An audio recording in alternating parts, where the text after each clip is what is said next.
Bonsoir. Elles se sont donné rendez-vous au cœur de Paris. 4 jeunes femmes qui se rencontrent pour la première fois pour une même mission. Il y a des slogans du coup. Moi aussi, j'ai agresseur protégé égale violeur en liberté. Leur soirée, elles vont la passer à arpenter les rues de la capitale à la recherche du mur idéal. Du coup, où est-ce que je commence? Leurs armes, de la colle, une brosse et des lettres capitales pour faire passer leur message féministe. Ici, liberté, égalité, sororité. Au gré de leur déambulation, le petit groupe mené par Julie, 25 ans, dénonce les violences sexuelles et sexistes et certains messages ont une résonance particulière. Ouais, allez. Quand j'ai demandé à mon violeur pourquoi il me faisait ça, c'est ce qu'il m'a répondu, que je méritais que ça.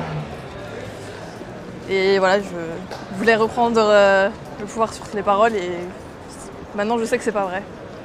Julie a été violée à l'adolescence et n'a porté plainte que des années plus tard. Ces messages sur les murs, ces derniers mois, elle les a vus et c'est ce qui lui a donné le courage d'oser écrire le sien.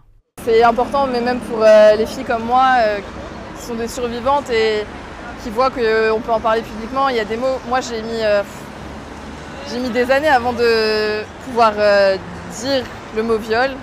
Alors le voir comme ça sur les murs, ça libère la parole.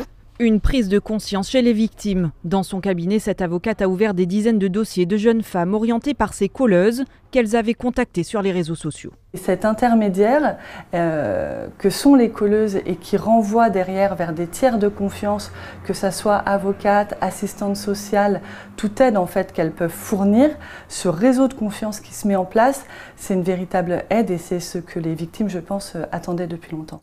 Dans la rue, les colleuses agissent à la vue de tous et si elles reçoivent des messages de soutien.